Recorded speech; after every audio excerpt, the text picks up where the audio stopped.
Your presenter today is Lynn Alder, and I'll now hand over to Lynn. All yours, Lynn. Thank you, Sophie.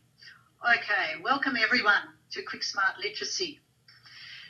QuickSmart is the product of the research work of Professor Lorraine Graham and Professor John Pegg.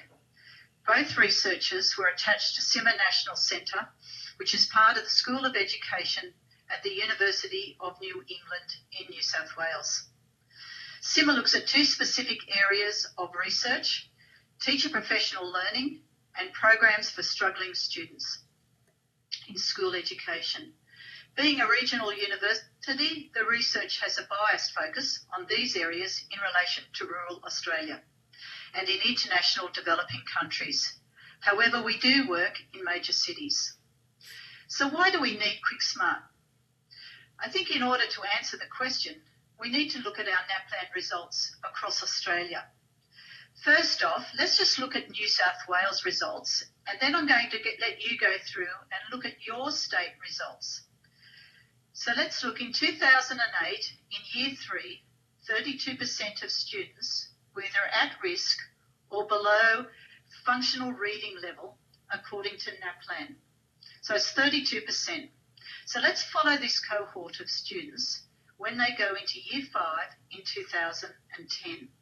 In 2010, 32% became 41.6% of students. So in other words, more students were dropping down into the at-risk area or below functional level.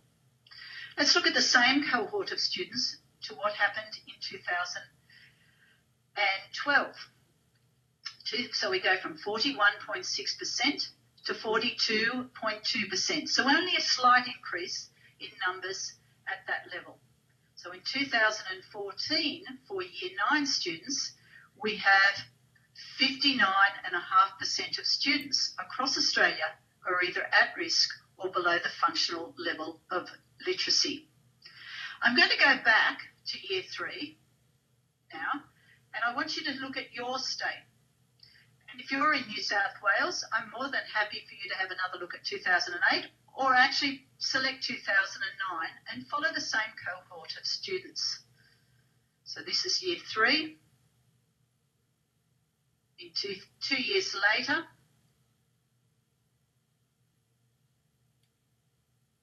another 2 years on,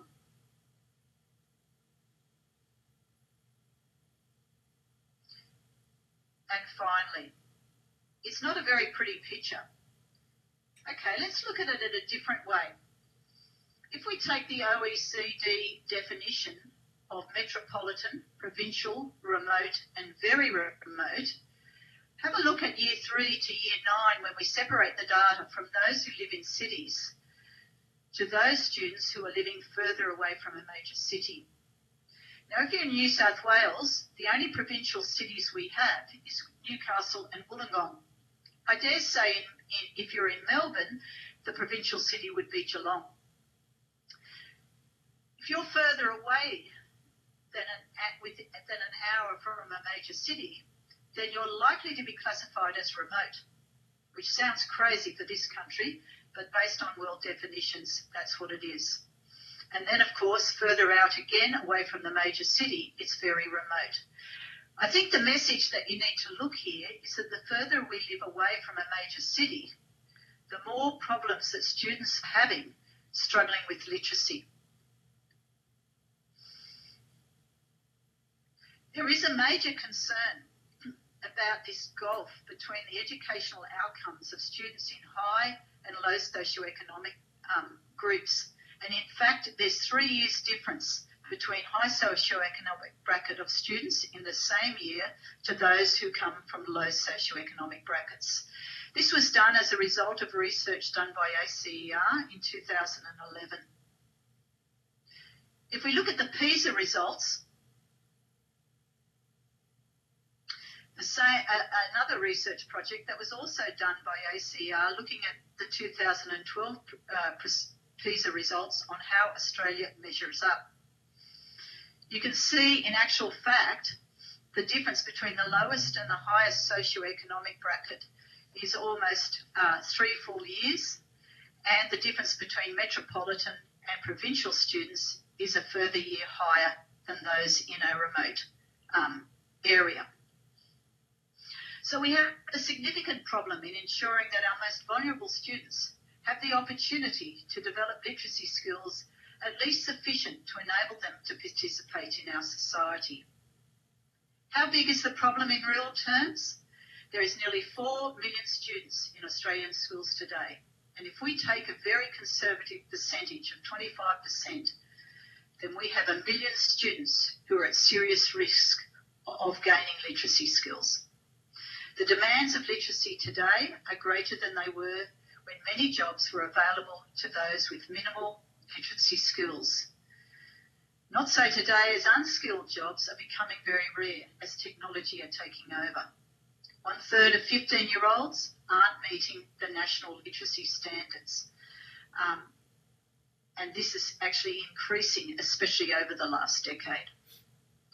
Despite there being various causes of educational disadvantage, there's only one domain in which an education system can have a significant impact by harnessing the potential power of improved education. Again, if we look at the OECD research that was done across the OECD countries, what they found with the English learning to read in English was only 5% needed minimal instruction in learning to read. 60% needed significant support. That means that they needed a systematic classroom approach. 35% needed intensive intervention.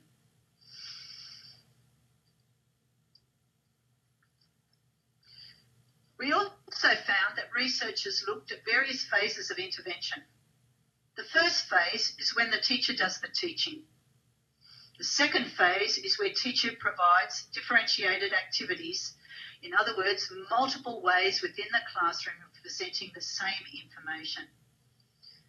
Phase 4 is where a teacher is supported by a teacher's aide. That was phase 3. And phase 4 is where the students are moved from a large classroom instruction to a focused, deliberate, targeted approach away from the classroom. It was determined that QuickSmart would be targeted at this level, at a phase 4 intervention.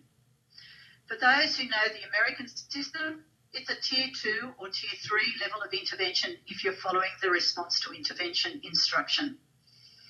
What's interesting is that actually at phase 3 has the most negative research relating to teachers' aides assigned to assist students with disabilities. Michael Jean Greco from the University of Vermont states there are 10 barriers to learning when teacher aides are employed to support learning.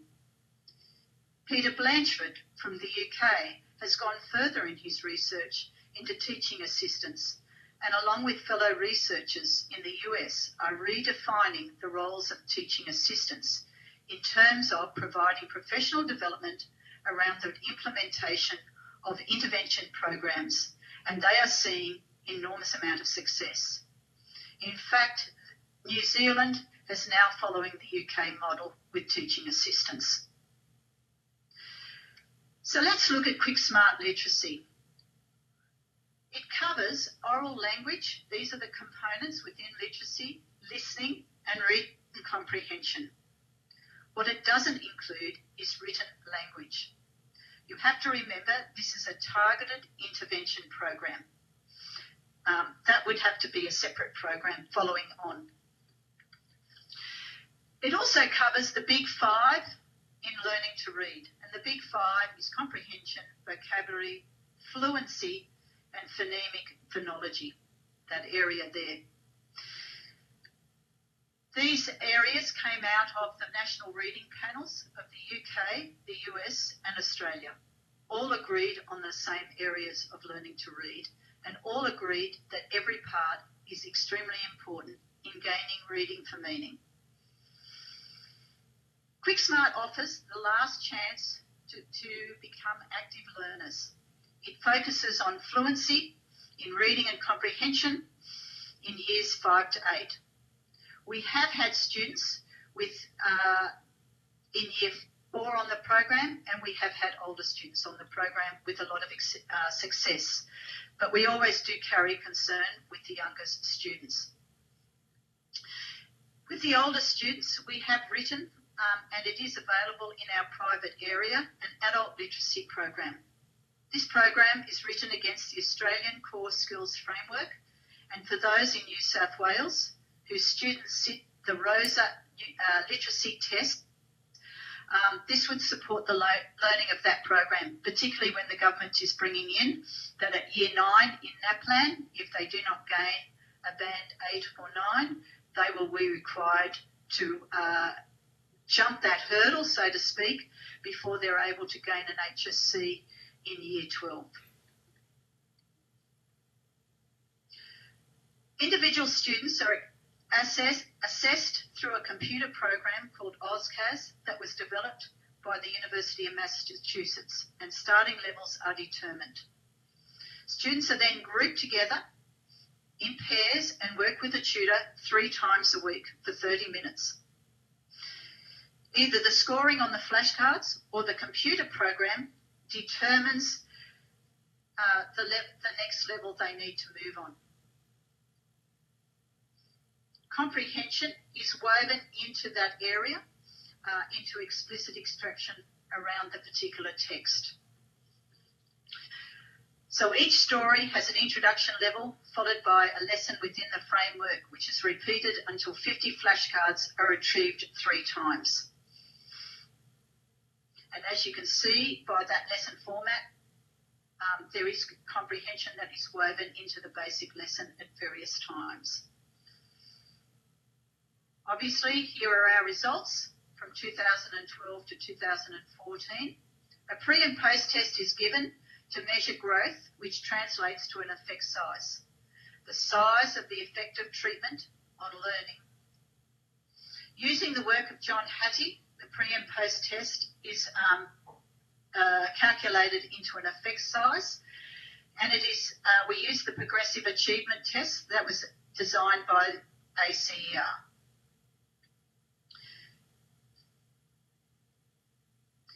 So if the needs of the students are at risk and not met by the end of Year 8, they may well have been lost in the system. The data suggests that QuickSmart students pay more attention in class and that QuickSmart literacy are doing better in other subjects. In other words, there is a transference of learning. QuickSmart is a ladder that helps students to take part in the main game. So what is the main game? It's attending school, getting back into the classroom, being prepared to have a go, taking risks, putting your hand up, answering questions. The test, of course, of any program is in which gains are made is whether the gains are sustained, and that certainly has been shown in our longitudinal studies. This research you would be able to find on the QuickSmart website under the tab of research.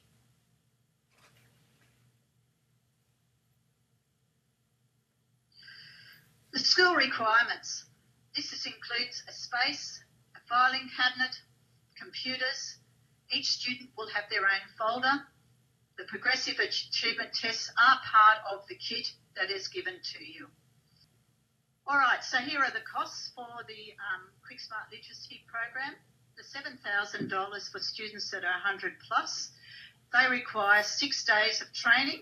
That includes 6 days of training and up to 5 staff members. On my phone, but...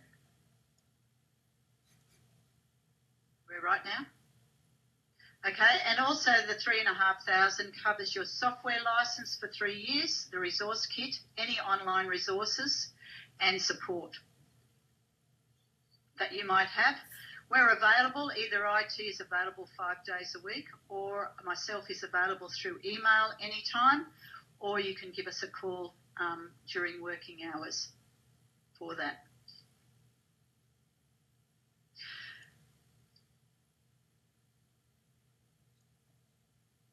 There's no upper limit on the number of students you have on the program, and the software does last for 3 years, as you have a license with the University of Massachusetts, and then you can renew that license every 3 years. During that time, we will supply, if you upload the data, we will supply you with the yearly report that analyses the data you have given us. So identifying the types of students that you would need, you're looking at students who are at risk in the years in grades 5 to 8 and are not meeting literacy minimum standards. Some students, like I said, have been targeted at year 4 level and above, and we've had huge success at both ends, but we always go in a little bit tentative as to the needs of the students at year 4. People who are considered at risk are obviously those who are not meeting the minimum standard of literacy in the school, not passing tests, or are teacher recommended. The criteria is set by you at the school. We can provide guidance, but you are the experts of the students and your needs at your school. So what makes a successful QuickSmart student? It's obviously a driven and passionate coordinator. It's also teamwork between the coordinator, who should be a trained teacher, and the teacher's aides who are doing the tutoring. They need to have that comfortable relationship that they can discuss any issues that could be arising in the program. It also means the coordinator may have to take the extra step of adding to the already 6 days of training to provide some professional development. You have to understand literacy is really a science and a lot of complications along the way where decisions need to be made. QuickSmart roles are taken seriously and they need to be acted on. There needs to be regular meetings between the coordinator and the tutors. You also need to have very supportive staff who are prepared to allow the students to leave their classroom. And of course, lastly, tutors will build in confidence as they get used to the program, but they do need to have a level of confidence within themselves that they're able to drive the program as well. Attendance at all 6 days is really important to be able to do that.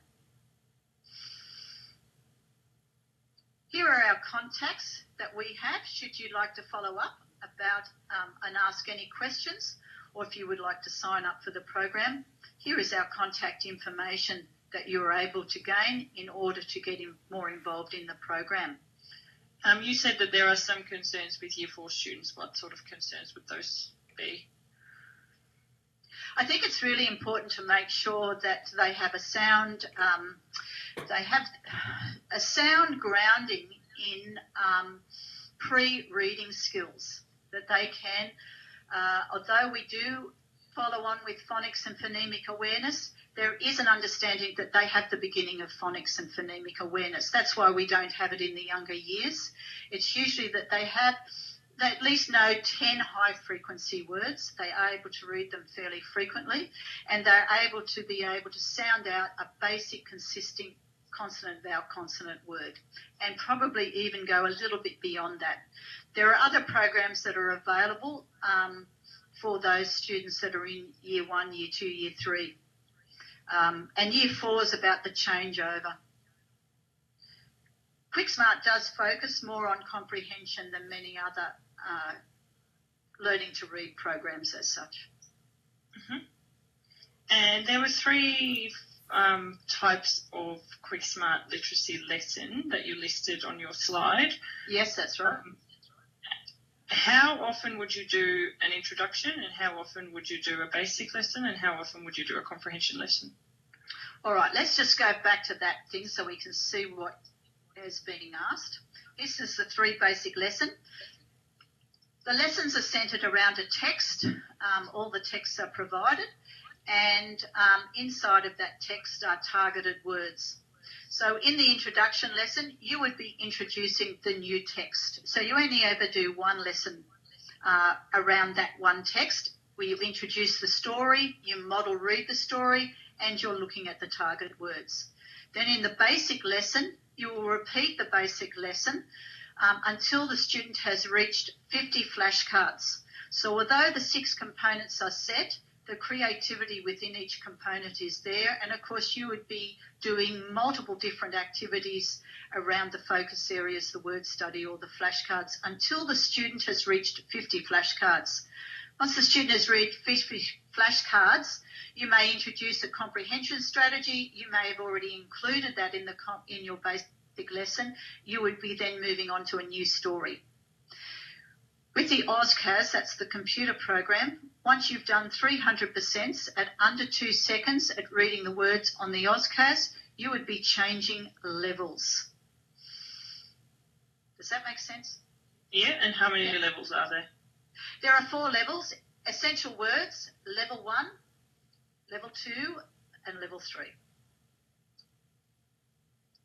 Okay. All right. Does anyone else have any questions? I can't hear anything, so I'm not sure if it's a technical issue, and if it is, I apologise.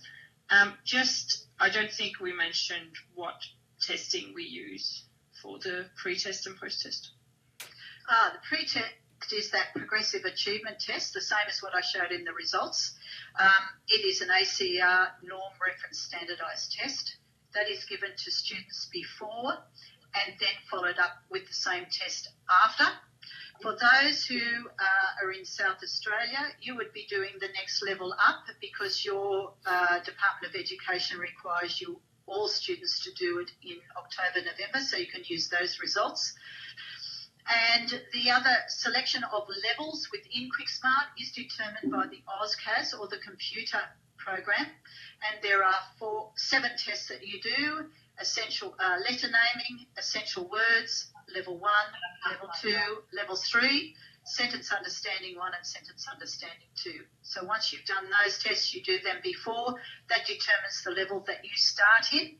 And then at the end of the year, you would do that same suite of tests again. Okay. I think Anne Walton is trying to ask a question. Oh, we are. Sophie, can you hear us? Yes, I can. Brilliant. Welcome. Here we go. I've got all our staff here, Lynn, at the moment, and Pam is asking, can you talk to us about, is it beneficial for the ESL students? All right, we do have ESL students on the program. I think you have to be very selective in the ESL students that you would place on the program.